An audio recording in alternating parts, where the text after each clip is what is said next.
야고보서 말씀을 통해 우리가 아홉 번째로 우리 믿음에 대해서 점검해 보고 우리 믿음의 새로운 언어와 의미들을 이렇게 부여해 보고 있는데, 오늘은 이 믿음을 점검하는 아주 중요한 기준들에 대해서 우리가 살펴볼 수 있겠다고 싶어요. 말씀을 묵상하면서 우리의 믿음이 제대로인가, 이것을 확인해 볼 수 있는 여러 실제적인 접근들이 있는데, 이것이 우리에게 그동안의 믿음을 생각해 보고 새롭게 결단하게 되는 계기가 될 수 있으면 좋겠습니다. 제가 갖고 있는 사소한 사치 중에 하나가, 뭐 사치라고 하니까 대단한 건 아니지만, 뭐냐면 볼펜 같은 거를 좋아해요. 그래서 저희들이 이렇게 교보문고, 영풍문고 이런 데 가면 저와 저희 두 딸들이 빼곡히 그 필기고 있는데 이렇게 모여가지고 이렇게 써보고 합니다. 새로 나온 거 이렇게 써보고 이러는 거 좋아해요. 저희 집사람은 저를 잘 이해를 못하지만 그런 거 하나 사는 게 그렇게 기쁩니다. 근데 언제 이런 게 생겼을까 생각해 보니까 책 읽을 때 좀 빨간 줄로만 줄 치거든요. 그것도 좀 습관이라고 싶은데, 그러다 보니까 빨간 펜 모으는 게 어떤 취미 아닌 취미가 됐어요. 살 때는 되게 잘 써져서 이렇게 샀는데, 그런데 신기한 게도 꽤 지나고 나면 이 볼펜 안에가 깡깡 이렇게 굳어서 더 못 쓰게 되는 경우들이 있더라고요. 제일 속상한 것은, 그래도 나름 거금을 들여서 몇천 원짜리를 샀는데 이거 사야 되나 말아야 되나, 모나미는 뭐 몇백 원 안 하는데 이거 천 원도 넘고 삼천 원도 넘고 그런 볼펜 샀는데 나중에 이게 깡깡 이렇게 굳어져 있으면 찍찍찍찍 거보고, 얘를 이거 어떻게 녹일 수 있어, 그러다 결국에는 쓰레기통에 들어가는 경우들이 간혹 있어요. 어떨 때는 새기도 하고요. 너무 속상하더라고요. 전자제품도 이게 잘 작동하고 있는지 아닌지를 확인해 보기 위해서 켜보고 버튼도 눌러보지 않습니까? 마찬가지로 볼펜처럼, 마찬가지로 전자제품처럼 이게 잘 작동하고 있는지를 확인해 볼 수 있는 게 필요하지요. 믿음도 그래요. 우리의 믿음이 전자제품처럼 볼펜처럼 써보거나 켜보거나 소리가 난다거나 그러면 바로 이것이 망가졌는지 정상인지를 알 수 있잖아요. 그런데 우리의 대부분의 중요한 가치들 중에서 사랑, 뭐 믿음 이런 것들은 눈에 보이지 않으니까 확인할 수 있는 것, 제대로 이것이 작동하고 있는지, 워킹하고 있는지, 제대로 이것이 활동하고 있는지를 우리 스스로가 잘 살펴보지 않으면 이게 상당히 오랜 기간 동안에 업데이트되지 않고 그러려니 하고 지나가면서 실제로는 그렇지 않은 삶을 살기 너무 좋은 거예요. 믿음이 딱 그와 같죠. 사랑도 딱 그와 같고요. 설명절 이렇게 보면서 여러분들은 사랑을 무엇으로 확인하세요? 서로 서로 사랑을 뭘로 확인하십니까? 부부 사이에 우리 사랑 변함없어, 뭘로 확인하시고 어떤 기준을 가지고 계세요? 사랑은 보이지 않잖아요. 그런데도 서로가 사랑하는 마음에 대해서, 변화에 대해서는 민감하게 알지 않습니까? 그런데 이걸 딱 명확하게 잴 때 이게 변화가 어떻지? 라고 물을 때 기준이 사실 되게 애매한 경우들이 많고, 믿음도 그래요. 저는 이번 설 명절 때 처음으로 제가 설 명절 예배를 인도했습니다. 설교를 제가 하고요. 무슨 말인가 하냐면, 평소 때는 저희 아버지께서 항상 인도를 하셨는데 아버지가 돌아가시고 첫 번째로 이제 명절을 맞아서 이제 제가 인도를 하게 됐어요. 물론 설교는 정말 짧게 했습니다. 저희 아버지는 1시간씩 하셨거든요. 근데 저는 1시간까지는 하려면 할 수는 있겠지만, 근데 되게 마음이 뭉클했어요. 이상했어요, 마음이. 설교하는 거야 뭐 제게 그것이 아주 일상적인 일이고 부담되고 그런 일은 아니지만, 제가 아버지가 없는 곳에서 제가 설교를 하고 축도를 하고, 뭐 아버지가 시켜서 하는 경우는 있었지만 통째로 제가 인도한다고 하니까 이상하더라고요. 그래서 생각해 봤어요. 우리의 역할이, 혹은 우리가 하고 있는 일들이 때로는 중요한 우리의 삶의 가치들 재는 그런 일이 되겠구나. 역할도 중요한 기준이라는 생각도 들었어요. 뭐 보이지 않는 것들에 합당한 그것을 재는 기준이 있다라는 것이죠. 그것을 알아볼 수 있는 계기들도 있다고요. 자, 다시 처음의 질문으로 돌아가서, 그럼 우리의 믿음이 잘 작동하고 있는 건가? 우리 믿음 이 정도면 괜찮은 건가? 이거 지금 건강한 건가? 어떤 때는 교회에서 우리의 외적인 어떤 호칭이 우리의 믿음을 표현하는 때도 있었습니다. 집사라는 것이, 혹은 권사라는 것이, 그리고 장로라는 것이 교회에서 그만큼의 오랫동안의 믿음의 생활을 해주시고, 그리고 우리에게 모범이 되었고, 그래서 우리가 갖고 있는 기준들에 정말 열심과 솔선수범이 되셔서 그렇게 보여주신 것으로 인하여서 우리가 그렇게 같이 호칭도 불러드리고 교회에 여러 리더십을 맡기기도 하고, 그 일이 힘들고 부담이 될 수는 있지만 존경하는 마음으로, 함께하는 마음으로 그 일을 맡길 때도 있었죠. 마찬가지로 우리에게 믿음을 그러면 그렇게 호칭으로만 그러면 볼 수 있느냐? 또 딱 그렇게 그렇지도 않다는 것을 또 알게 돼요. 왜냐하면 우리가 믿음이 왔다 갔다 하는 경우들도 많이 있거든요. 근데 오늘 본문 말씀이 짧지만 그 믿음에 대해서 우리는 변치 않고 견고한에 맞춰서 계속 생각하는 어떤 믿음의 형태를 본다면, 오늘은 오히려 거꾸로 이런 견고한 믿음들에 대해서 이것을 어떻게 보면 살짝 흔들고 있을 수 있는 그런 중요한 가치들을 해보면서 이게 지금 제대로 작동하고 있는 거야, 움직이고 있는 거야를 보게 하게 하는 것 같아요. 그 첫 번째가 뭐냐면 질문입니다. 질문. 우리가 우리 믿음에 질문이 있는가? 우리가 우리 믿음에 질문이 있어서 그 질문이 있고 없고를 따라서 우리 믿음이 여전히 잘 작동하는지, 이게 잘 있는지에 대해서 생각해 볼 수 있는 중요한 요소가 되겠다고 싶어요. 증명되지 않는 믿음을 여러분은 어떻게 생각하세요? 이거 질문 자체예요. 여러분들은 여러분들의 믿음을, 내 믿음 이대로 괜찮나? 내 지금 생활이 이대로 괜찮나? 라는 질문을 언제 해보셨나요? 내가 이렇게 하고 있다면 나의 예배는, 나의 기도는, 이거 언제 해보셨나요? 최소한 우리가 자녀들이 어느 학교를 졸업하고 입학할 때, 혹은 중요한 삶의 결정들을 할 때 저래도 되나 하는 막연한 질문들이 당연히 부모로서 들지 않습니까? 그런 것과 똑같이 우리 삶에 실제로 맞는 여러 일들 중에 내 믿음이 이대로 괜찮은가?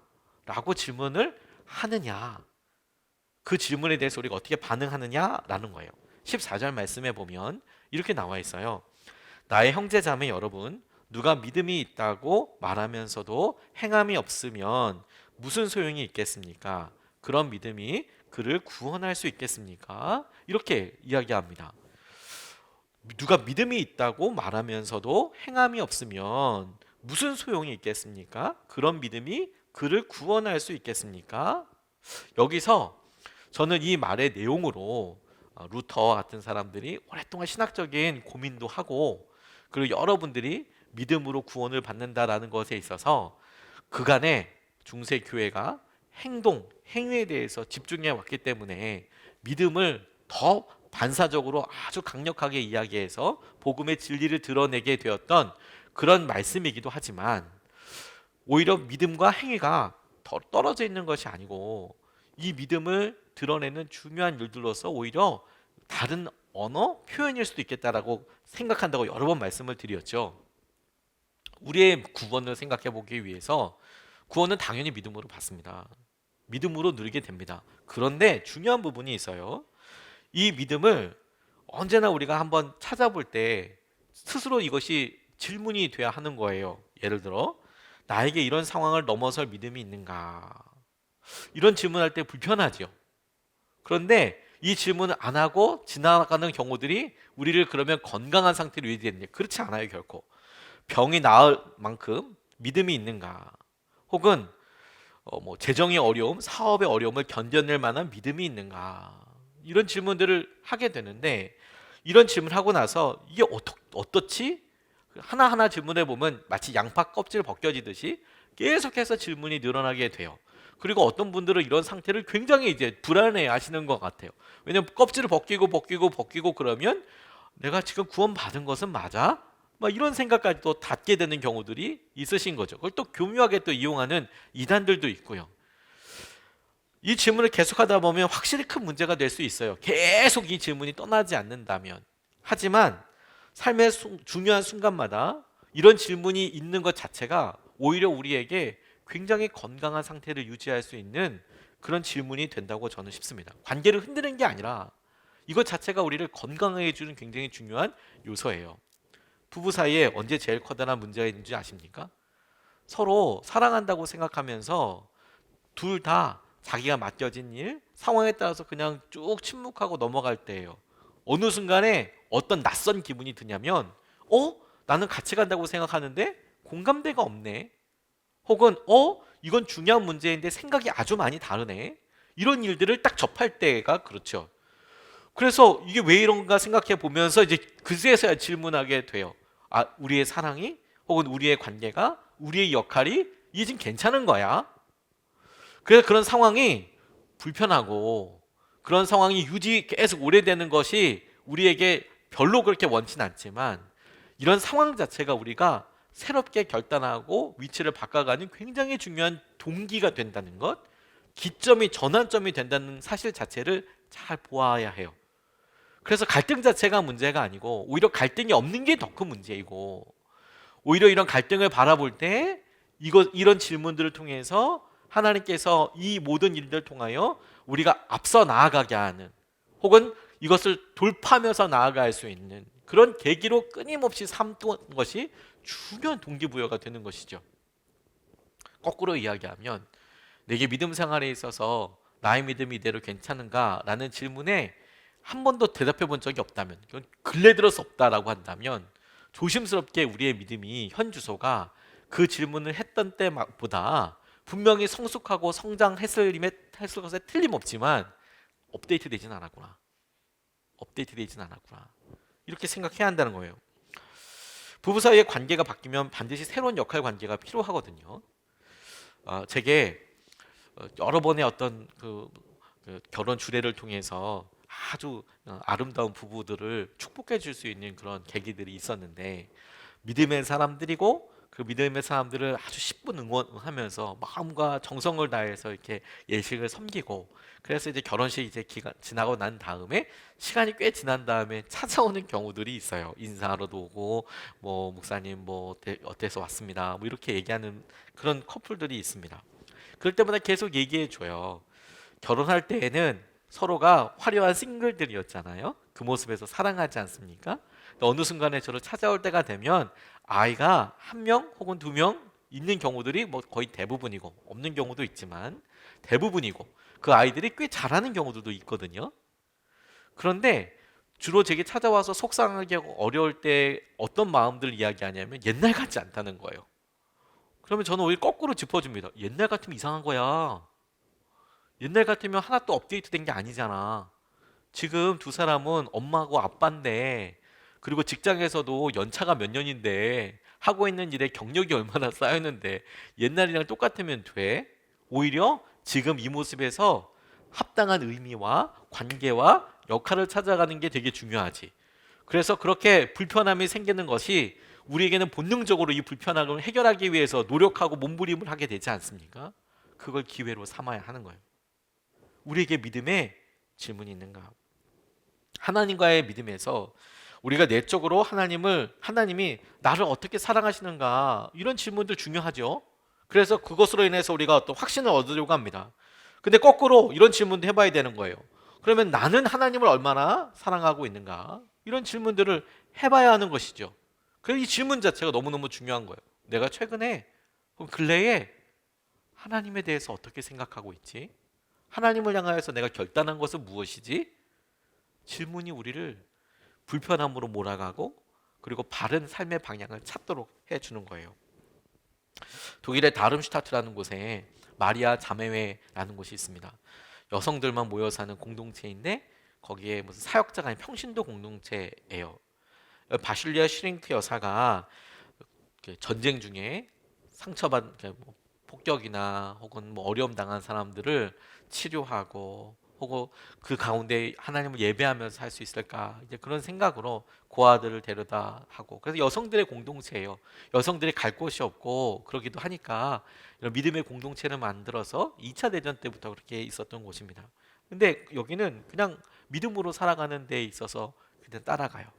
근데 이 마리아 자매에서 주방을 책임질 요리사를 채용하기 위해서 광고를 낸다면 아마 이렇게 낼 거라고 이야기를 해요.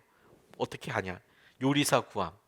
본원은 식품이나 기타 양식을 살 돈이 없고 다만 자매 전체에 진지한 기도 후원이 있음. 그러니까 당신이 여기 요리사가 돼도 월급은 없어요. 다만 여기 있는 모든 여성 자매들이 아주 진지하게 당신을 위해서 기도해 줄 거예요. 불과 몇 시간 안에 어떤 식품이 선물로 들어올지는 알 수 없고 정기적인 주식 공급원이 없기 때문에 식단은 한나절 이전에는 작성할 수 없음. 그러니까 뭐 재료가 선물이 들어와야 그날 그날 공급해 주신데 진짜 먹어요. 그러니까 미리 카레 해야지. 혹은 이번에 무슨 뭐 스프를 끓여야지. 이런 거 계획할 수 없다.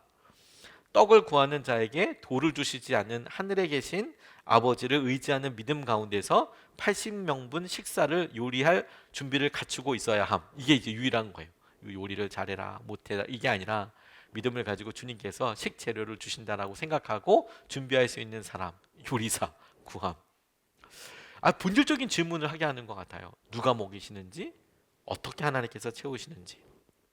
이게 우리에게 우리 자신을 건강하게 하는, 우리의 믿음을 생각하게 하는 첫 번째예요. 혹시 여러분 이런 질문 때문에 내가 불편해 라고 한다면 그 상황 자체를 해결하는 것을 위해서 노력을 하는 것, 주님이 이것을 쓰시려고 하는 거구나, 거기에 집중해야 합니다. 두 번째로 우리의 믿음을 건강하게 점검해 볼 수 있는 기준이 뭐냐면 긴장감이에요.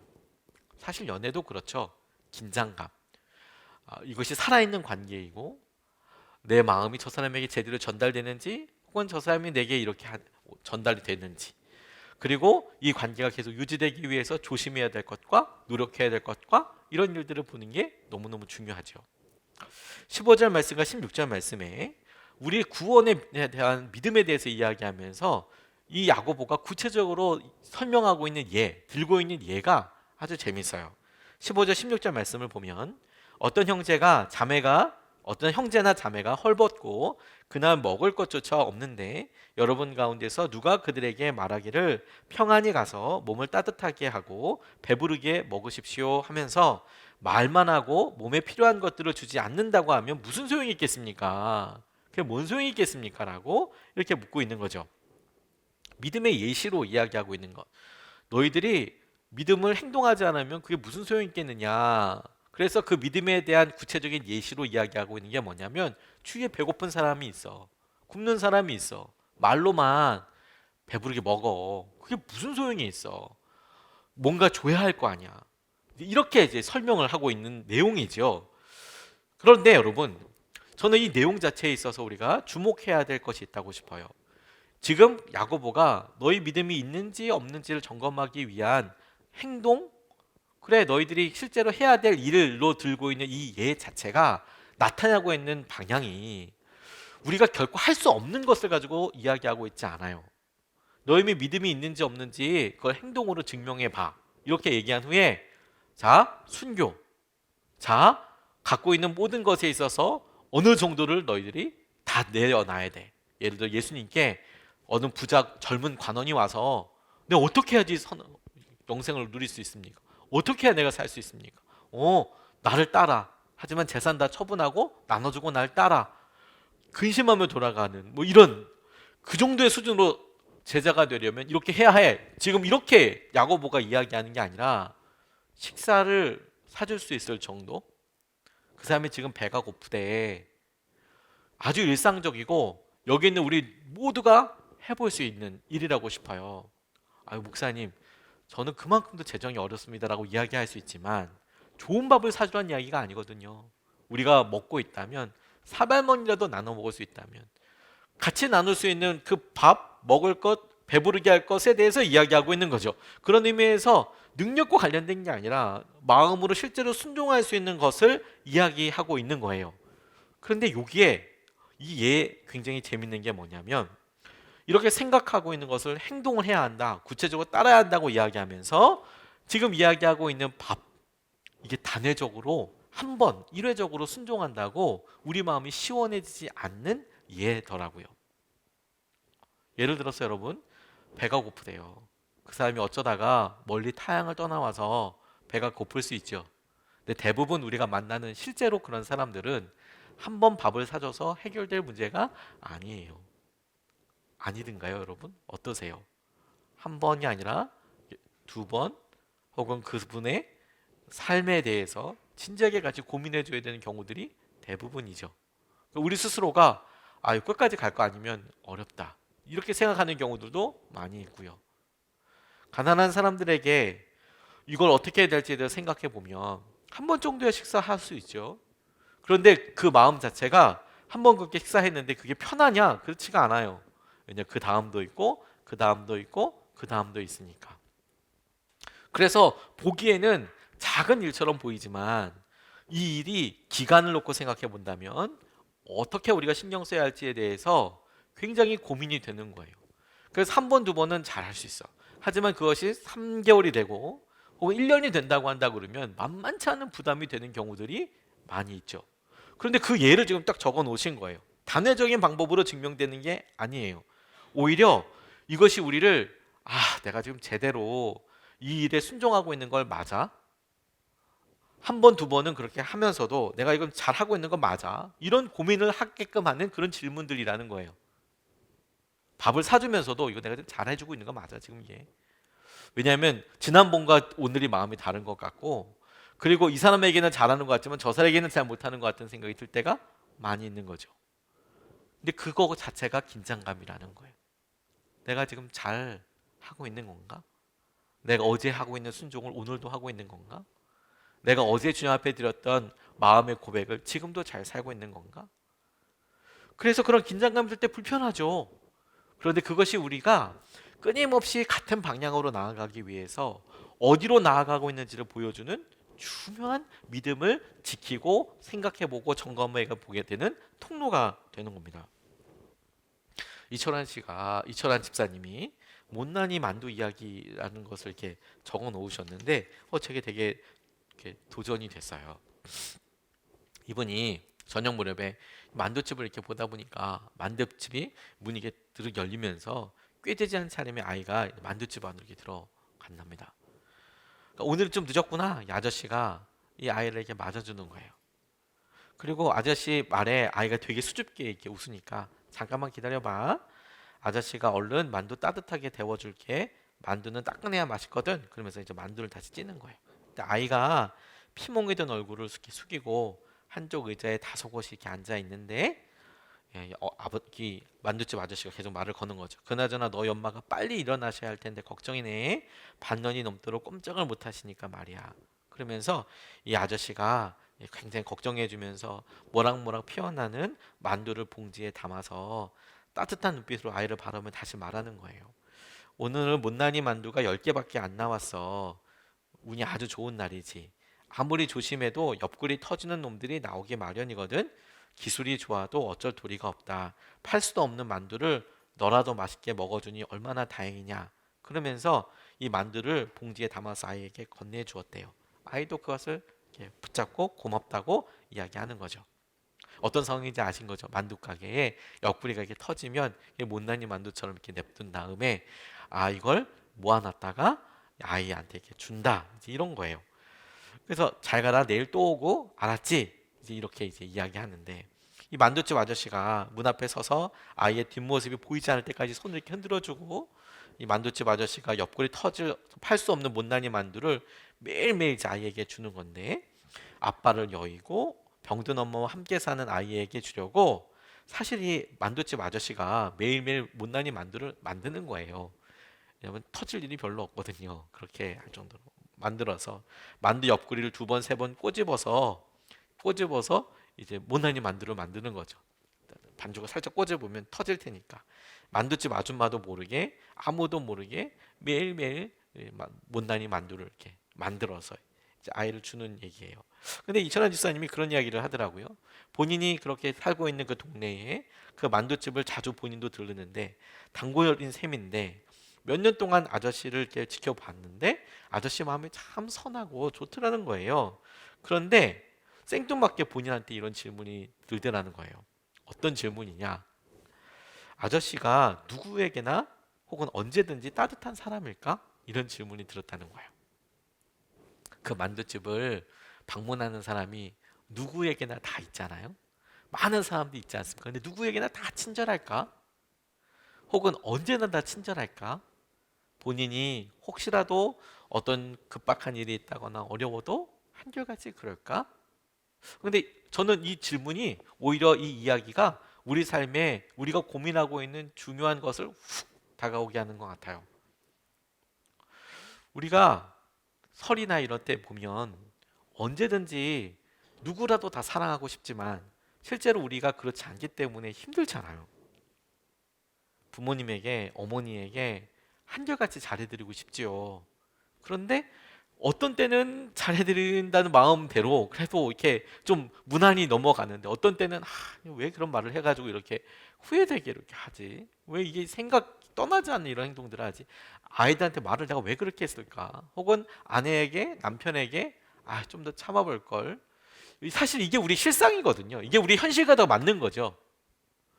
그런데 우리의 삶이 가만 보면 그 매번 식사 때나 명절 때나 만남 때나 우리의 태도와 우리의 행동을 계속 새롭게 점검하고 새롭게 결단하도록 하는 삶의 연속이에요.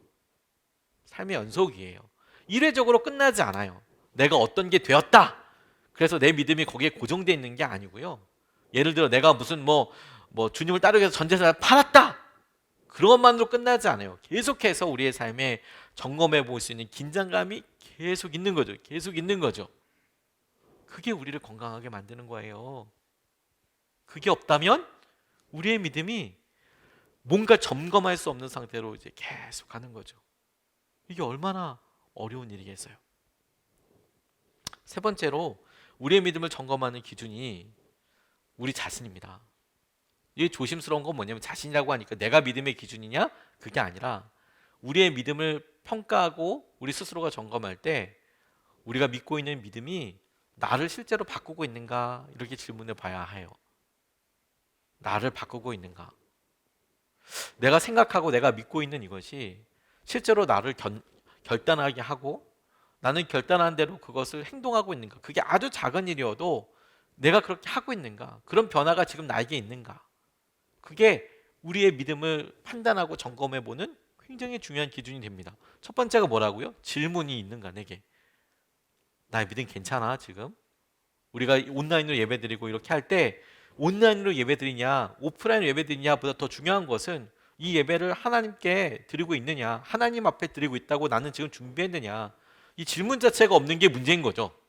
어떤 형태가 중요한 게 아니라 그것보다 더 본질적이고 중요한 문제는 내 안에 진짜 질문이 있냐 하는 거예요. 하나님께서 받으시냐라는 것 관련돼서 그런 질문이 있더라도 그래 그렇게 해야지라고 생각하면서 실제로 어제 그랬고 오늘 그랬고 어제 밥 먹고 오늘 밥 먹고 내일 밥 먹어야 하듯이 그것이 여전히 내게 있어서 떨리는 긴장감으로 혹은 불편함으로 여전히 실제로 행동을 가하기 위해서 변화시키기 위해서 긴장감이 있는가? 나 조심하고 있나? 그게 중요한 두 번째고, 세 번째, 그래서 그 믿음이 나를 지금 변화시키고 있는가?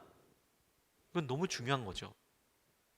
우리는 우리 자신을 믿음에서부터 어느 순간에 딱 분류해서 구원은 믿음으로 받는 게 너무 분명하고 우리의 행동과 어떠함으로 받을 수 있는 게 아니거든요. 하나님께서 주권적으로 주시는 은혜에 힘입어서 구원을 받죠. 그 말은 정말 진리이고 복음인데 그래서 우리 스스로 그렇게 놀라운 은혜를 받고 나서 구원을 받고 나서 대충 아무렇게나 살아도 된다고 하면 안 되는 거예요. 그렇지 않나요? 자녀들이 이렇게 있습니다. 잘못할 수 있죠. 그래서 그 잘못 가지고 서로 이야기할 수 있죠. 그리고 본인의 진심이 드러났을 때 그게 아플 수 있죠. 근데 그런 순간에 부모와 혹은 그 사람을 정말 사랑하는 사람의 입장에서는 얼른 그것을 고치겠다 그렇게 결단하고 나아가기를 원하는 거지. 못해요 안 해요 이렇게 넘어지는 걸 바라지 않죠. 자꾸 나를 바꿔가고 우리의 믿음과 신뢰를 해결하기 위해서 우리의 마음이 끊임없이 주님 앞에 나아가는 것에 있어서 구체적인 행동이 있냐? 우리가 생각하는 믿음이 나를 움직일 수도 없다면 그거 살아있는 거 아니다. 유명무실할 수 있다. 17절 말씀에 이와 같이 믿음의 행함이 따르지 않으면 그 자체만으로는 죽은 것입니다. 그 자체만으로는 죽은 것이라고 봐야 합니다. 소용없는 겁니다. 믿음에 대한 행함, 믿음과 그에 대한 행함이 다른 말이 아니에요. 믿음은 자연스럽게 우리에게 그 믿음으로 인한 행동을 가져오게 해요. 하나님은 여러분을 잘 아시죠? 근데 우리는 우리 자신을 잘 몰라요. 그게 되게 신기한 부분이에요. 하나님은 여러분들을 잘 아세요. 그런데 우리가 우리 자신을 잘 몰라요.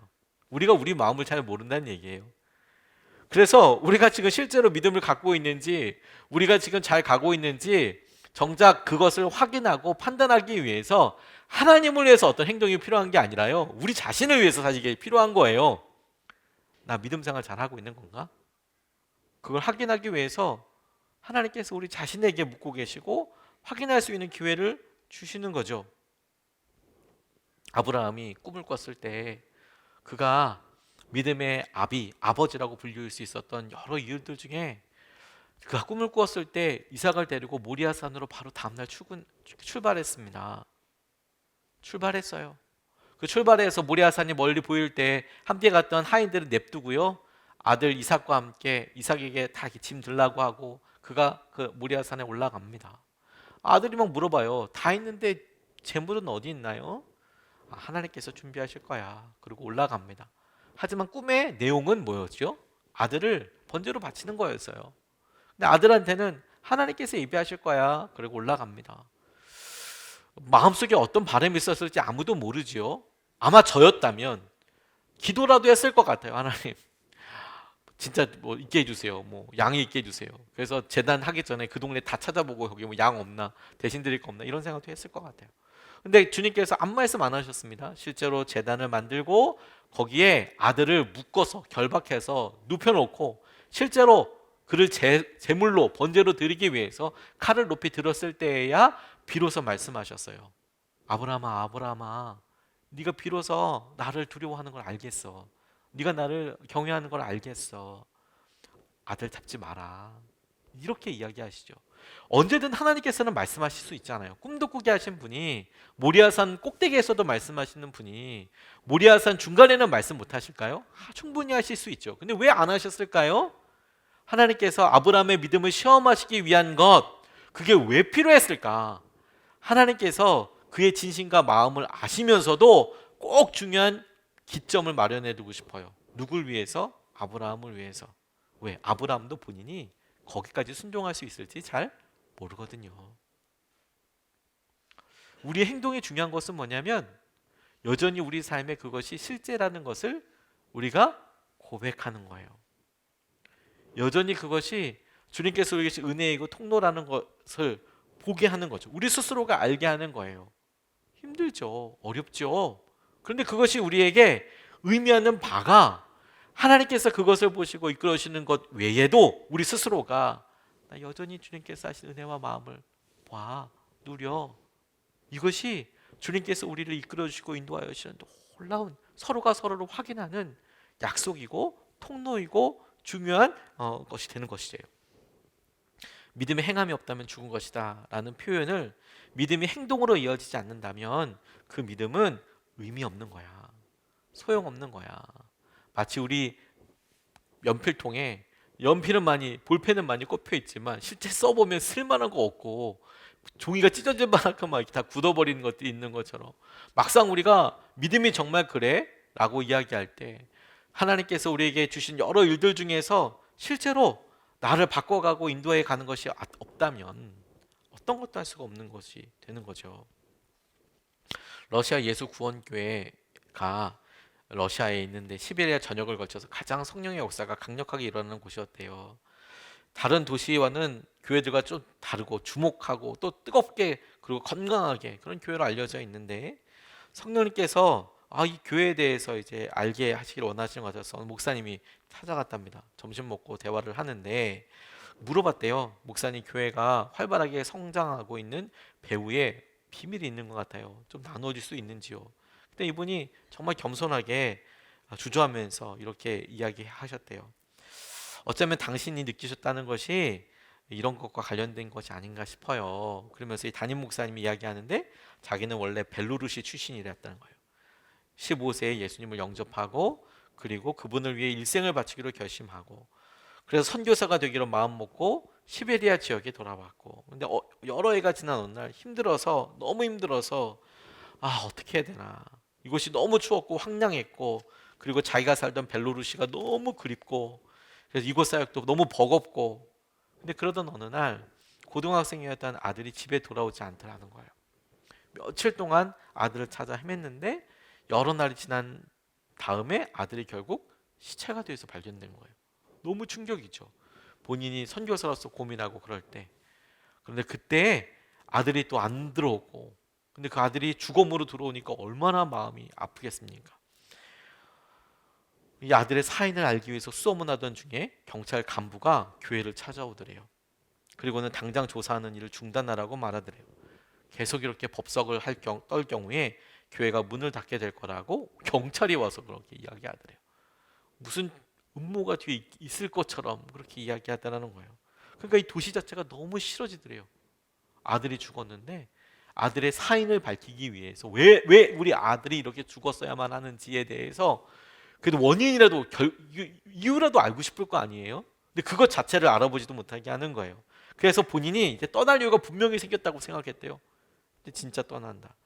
가족들과 함께 기도하는 시간을 갖는데 하나님의 확증을 받기 위해 한 번만 더 기도하고 떠날 준비 이제 하겠다라고 생각하고 있는데 하나님께서 기도 중에 분명히 말씀하시더래요. 내가 내게 사명을 하나 주겠다. 너는 교회가 복음을 가지고 이 도시의 한 사람 한 사람을 찾아가게 해라. 그래서 복음이 네 아들을 죽인 그 살인자에게까지 미치도록 해라. 나는 이 음성을 듣고 얼마나 울었는지 모릅니다. 이 복음이 그 살인자에게까지, 분명히 누군가가 죽인 그 살인자에게까지 미치도록 해라. 그 복음이 그렇게 하도록 해라. 그 말을 듣고 이것이 부흥의 배후가 되는 사건이 아닐까 싶다. 저는 우리가 여러 어려움과 힘든 일이 있죠. 그런데 주님께서 우리에게 말씀하시고 고민하게 하시는 것들이 결국에 내가 어떤 결정을 하게 하는지와 관련이 있다니까요. 그래서 그것이 우리 스스로를 바꾸지 못한다면 실제로 하나님께서 예비하신 어떠한 일도 우리 가운데 드러나지 않아요. 그건 엄청 커다랗고 엄청 중요해 보이는 일이 아닐 수 있어요. 손영원 목사님의 큰딸이 간증을 이렇게 하시는데 이런 이야기를 하셨답니다. 어느 날 소록도에 가서 어떤 나병 환자 집사님을 만났는데 그분이 자기에게 이런 말을 하나 해주시더래요. 아버지와 관련돼서. 손영원 목사님은 진즉 돌아가셨고 이 큰 따님이 아버지, 자기도 어렸을 때 자랐던 그 소록도에 가니까 붙잡고 이렇게 이야기하시더래요. 자기의 경험을. 제가 손영원 목사님과 함께 걷다가 신발이 벗겨졌습니다. 나병 환자들은 발가락이 완전하지 않기 때문에 신발이 잘 벗겨지거든요. 어떤 건지 아시겠죠? 신발이 크거나 뭐 그러면 풀렁 벗겨지는 경우들이 있잖아요. 근데 발가락이 없으니까 신발이 잘 벗겨지는 거예요. 그래서 제 신발이 돌부리에 걸려 날아가니까 손 목사님이 달려가서 주워오시며 제 발에 신겨주셨습니다. 이 나병 환자 집사님이 손 목사님께 받은 그 큰 사랑을 평생 잊지 못하고 손 목사님의 딸을 만나서 그걸 꼭 이야기하고 싶었던 거예요. 그런데 여러분, 손 목사님이 그분을 위해서 목숨을 내준 게 아니고 그분이 신발이 날아갔을 뿐이거든요. 근데 그 신발 하나를 갖고 와서 그 분에게 신겨 주었는데 이 나병 환자 집사님은 그걸 평생 기억하고 있는 거예요. 너무 고마웠다고. 너무 고마웠다고. 그게 너무너무 고마웠다고. 손양원 목사님 돌아가시고 나서도 그 큰 딸을 보자마자 그 얘기를 꼭 해주고 싶었다고. 그 사랑을 내가 어떻게 해야 될지 모르겠다고. 우리는 사랑이 엄청 크고 어떤 놀라운 거라고 생각하지요. 근데 그건 기억하는 사람의 입장인 거고, 주님께서 우리에게 당면하게 하시는 것은 우리의 마음을 움직일 수 있는 단 하나예요. 한 걸음. 그것으로도 충분한 거죠. 살아있는 믿음으로 살 수 있어요. 저는 지금이 우리에게 이런 질문이 너무너무 중요한 때라고 싶습니다. 주님께서 우리로 주님을 바라보게 하시고 인도하여 주시는 것, 그것을 우리가 함께 누리고 붙잡고 싶습니다. 오늘 우리가 성찬을 받게 되는데요, 성찬은 늘 우리에게 처음의 자리, 십자가의 자리로 돌아가게 합니다. 우리의 믿음이 실제인 것을 하나님께서 예수님을 통해서 보여주신 그 십자가 자리에서 하나님께서 먼저 우리에게 확인시켜 주시는 거예요. 하나님은 지금도 실제라고 말씀해 주시는 것이죠. 하나님은 지금도 똑같다고 이야기하시는 거예요. 그러니까 우리가 성찬을 매월마다 마주할 때 우리가 반드시 해야 될 생각이, 고백이 바로 그거라고 싶어요. 지금 제 믿음이 여전히 살아있길 원합니다. 어느 순간에 나병처럼 제게 감각이 없고 질문이 없고, 주님, 제가 어느 순간에 이런 긴장감을 더 이상 버겁다고 해서 벗어버리기를 원하고, 뿐만 아니라 주님, 제가 나도 움직일 수 없으면서 다른 사람들 비판하고, 혹은 나도 움직이지 못하면서 내가 갖고 있는 여러 생각들과 그런 사고들에 무너져 버리지 않게 해주십시오. 나를 붙잡아 주시는 십자가 앞에 내가 서고 주님께서 행하신 은혜를 우리가 분명히 누리게 해 주십시오. 우리 온라인으로 예배 드리시는 분들에게도 우리 같이 기도할 때 좀 도전 드리고 싶습니다. 온라인으로 예배 드리면서 제일 안타까운 것은 성찬에 참여하지 못하시는 거죠. 성찬을 받는 이 시간에 여러분들 마음으로 한번 같이 주님 앞에 고백해 보시기 바랍니다. 우리가 떡을 먹고 음료를 마실 때 주님, 이것이 우리에게 똑같은 영의 진리로서 실제가 되게 해주시고 우리에게 주님의 부르심이 되게 해 주십시오. 우리가 성찬 받기 전에 주님, 우리가 이 믿음이 깨어있게 해주시고 오늘 이 성찬을 통하여서 우리가 살아있는 믿음과 하나님께서 함께 하시는 것을 분명히 누리게 해주십시오. 이렇게 우리가 말씀으로 붙잡고 함께 같이 기도하겠습니다. 아버지 하나님, 감사합니다.